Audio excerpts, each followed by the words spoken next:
Let me ask you something personal. Have you ever looked at someone and felt the love so deeply, so clearly, but they just wouldn't say it? No, I love you. No confession, no confirmation. Just silence mixed with small moments that scream everything they're afraid to say out loud. It messes with your head, doesn't it? Because when someone you care about keeps their heart locked behind a wall, you start to question yourself. Am I imagining it? Am I not enough? Why do I feel so close to someone who keeps pulling away? But here's what most people don't realize. Avoidants do love. They just love differently. They love in silence, through resistance. They love in shadows, where it's safer, where they don't have to risk being shattered. And if you don't know the signs, you'll walk away from someone who actually cares deeply simply because they never found the words to tell you. So if you've ever loved someone who seems distant, if you've ever felt that itch of being close but not quite close enough, stay with me. Because in the next few minutes, I'm going to pull back the curtain. I'm going to reveal the exact signs an avoidant gives when they love you, but don't know how to say it. And when you learn this, you'll stop doubting yourself. You'll stop feeling confused. And most of all, you'll finally see the truth behind their silence. Let's begin. You want proof that an avoidant loves you but doesn't say it? Start here. Look at how they show up. Not with grand gestures, not with big emotional speeches, but with small, quiet consistency. These are people who fear intimacy, who retreat from vulnerability like it's a threat. But somehow for you, they stay close. Not always in the way you want, but they're there. They answer the call. They remember the details. They check in. And that's not nothing. That's everything for someone who's trained themselves to run. You might be looking for loud signs, constant texts, overflowing affection, declarations, but that's not how an avoidant operates. They don't throw their hearts on the table. They guard them carefully, painfully. But here's the truth. Even behind that guard, love leaks out in the things they do when they think you're not watching, in the effort they put in even when they feel overwhelmed, in the way they linger just a little longer than they usually would. You might not see them say, I love you, but you'll see them show up when you're not okay. You'll notice how they sit in silence beside you when words are too heavy, how they take on things they'd usually avoid because it matters to you. Believe me, for someone who avoids closeness as a survival mechanism, that kind of effort is no small thing. That's love disguised as duty, as care, as consistency. They won't chase you with romance, but they'll be there when no one else is. They won't flood your phone with messages, but they'll remember that your mom was in the hospital last week. They'll offer to pick you up when your car breaks down, even if they don't say much along the way. They'll stand in your corner without ever needing the spotlight. Why? Because deep down, their way of loving isn't about words, it's about action. But you have to tune in differently. You can't use a typical measuring stick for love with someone who's avoidant. Their love is quieter, more restrained, but it's no less real. It just hides behind silence, behind walls, behind years of conditioning that taught them closeness is dangerous. But still, they keep showing up. That's the part most people miss. When someone who's wired to disconnect keeps choosing to stay connected, that's not by accident. That's not confusion. That's love struggling to find a voice. And if you don't understand that language, you might walk away from someone who's giving you everything they know how to give. You might miss what's right in front of you because it didn't look the way you thought love should look. So don't just listen to what they say. Pay attention to what they do when no one's watching. That's where the truth lies. If you really want to know if an avoidant loves you, don't look for fireworks. Look for the key. The key they rarely give anyone, the key to their private world.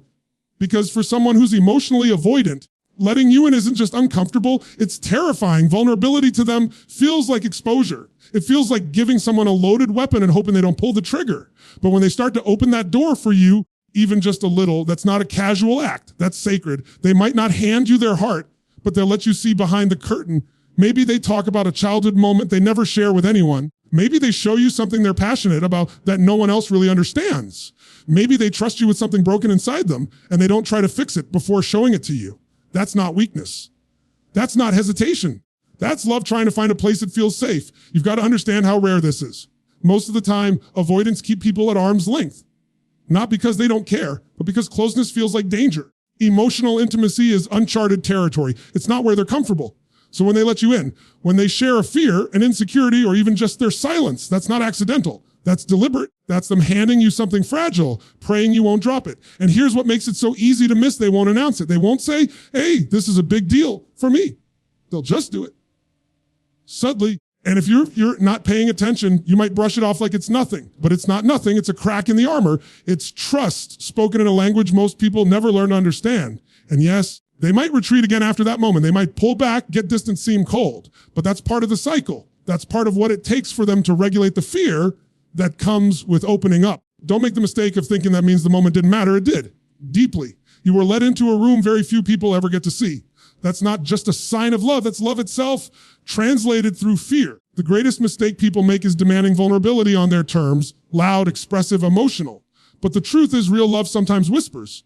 And when it comes from someone who's spent their whole life hiding behind walls, even a whisper is deafening. So if they let you into their private world, even for a second, don't take it lightly. That's not hesitation. That's their version of a confession. One of the most confusing things about loving an avoidant is the back. And fourth, how they pull you close, then push you away. It feels personal, like rejection. It makes you question if you're being played or if they even care at all. But what you need to understand is this: when an avoidant pulls away, it's not always because they've stopped caring. In fact, sometimes it's the exact opposite. They're feeling too much and it overwhelms them. So their instinct is to retreat, to create space where they feel in control again. See, love for an avoidant isn't soft and romantic. It's intense. It's disorienting. The closer they get exposed they feel, their nervous system doesn't recognize emotional intimacy as safety. It sees it as danger. So when they start to feel real attachment, when emotions rise up and connection deepens, they don't lean in, they pull away. Here's the key: they don't let go. They distance themselves, yes, but not completely. They keep a tether, even if it's subtle. They check in. They linger in your orbit. They don't cut the cord. That's the sign most people miss. Because someone who doesn't care would walk away completely, but an avoidant who's in love will always leave a trail back to you. They'll disappear, but not vanish. They'll retreat, but not disconnect. That's not inconsistency. That's fear trying to coexist with love. And this is where most people get it wrong. They take the pulling away as proof that they don't matter, that they were never loved. But the truth is, when an avoidant cares deeply, they feel a war inside themselves between the need to protect their heart and the desire to give it. And sometimes they retreat to keep from breaking under that pressure. You'll see it in their patterns. They may not talk about their feelings. They'll always find their way back to you, maybe with a short message, a casual check-in, an offer to help with something small. That's their version of, I still care.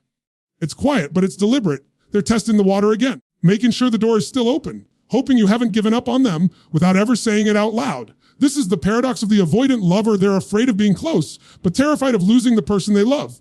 So they oscillate.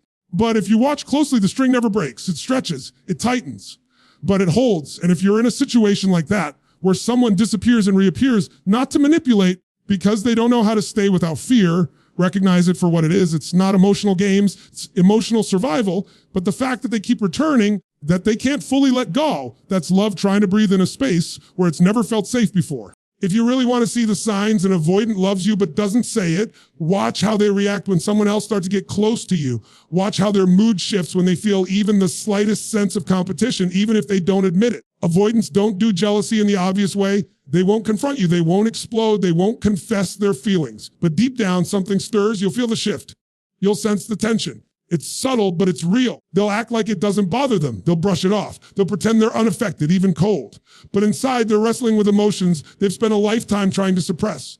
Because love, real, raw, vulnerable love, requires openness, and that's their battlefield. So instead of saying, I'm afraid of losing you, it might become distant. They might act like they suddenly don't care. But what they're really doing is trying to protect themselves from the pain they don't know how to process. When you see them grow quiet after you talk about someone else, when they suddenly change the subject or pull back emotionally, that's not indifference. That's a flare of insecurity breaking through the armor.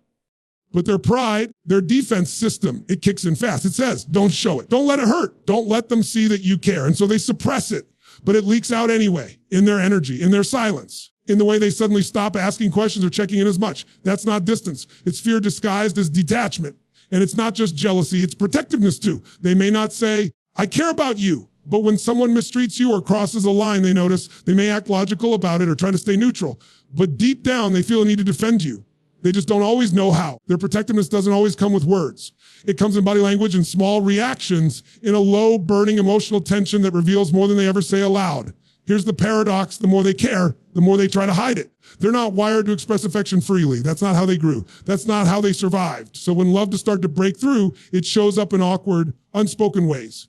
They may act indifferent, but they feel everything. And if you can see past the surface, past the silence, past the denial, you'll see the truth. So don't just listen to what they say. Watch how they react when someone else starts to get your attention.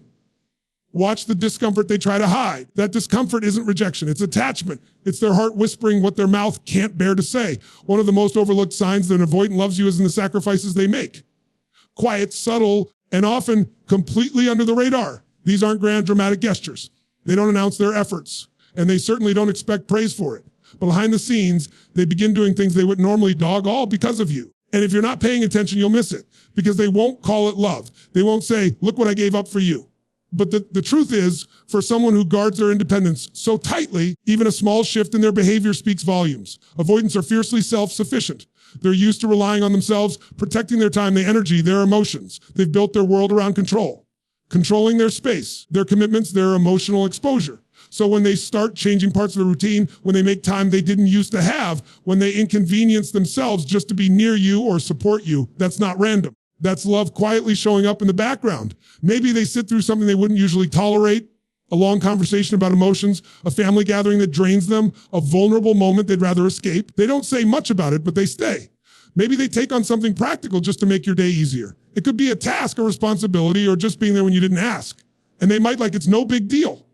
But inside it's massive, because for them, giving up control is not natural, but for you, they're willing to bend.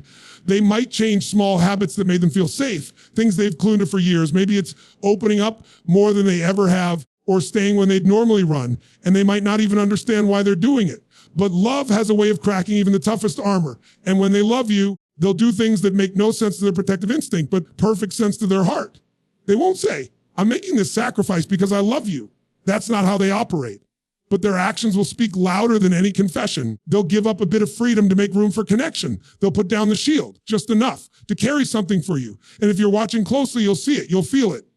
You'll recognize it for what it is, their way of saying, you matter more than my comfort. So don't measure their love by how emotionally expressive they are. Measure it by what they quietly give up to stay close. Because for someone who's built their life around protecting themselves, even the smallest sacrifice is the loudest kind of love. When it comes down to it, the clearest sign that an avoidant loves you but doesn't say it is that they stay, not just when things are light and easy, but when things get hard, when conflict rises, when emotions get intense, when the part of them that usually shuts down starts begging to run, they stay, not perfectly, not smoothly, but they're still there. And for someone who's wired to disconnect, to retreat, to protect themselves first, that's not a small thing, that's everything. Avoidants are masters at exiting. They've built their identity around self-protection. When emotions get messy, they pull away. When relationships ask too much of their heart, they shut the door. It's not because they don't feel, it's because they feel too much and they've never been taught how to handle the weight of it. So they distance themselves to survive. It's not rejection. It's regulation. It's their nervous system trying to keep them safe. But love has a way of rewriting the rules. It pushes against their patterns. It challenges their need for space with a desire for closeness they can't quite explain. So even when their fear says, leave, something deeper inside says, stay. And when they do, when they choose to remain in the discomfort, when they lean into the tension instead of disappearing, that's the clearest sign you matter more than their fear. You'll notice it in the small things. They may not handle conflict well. They might shut down, get quiet, even seem emotionally distant. But then they come back. They don't disappear forever. They show up the next day. They apologize, even if it's hard. And they try to understand. And that effort is the proof.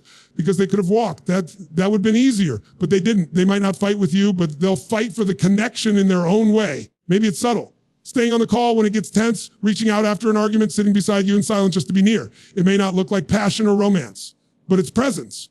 And presence, for someone who's always protected their heart with distance, is their most powerful act of love. You need to see that staying for them is not passive. It's an act of courage. It's a choice that goes against every self-protective instinct they've developed over the years. They don't stay because it's comfortable. They stay because they care. Because something in you makes them believe maybe, just maybe, connection is worth the risk. So don't measure their love by how loud it is. Measure it by how they show up when everything in them wants to leave. Because when an avoidant stays, especially when it's hard, that's not just love. That's transformation in motion.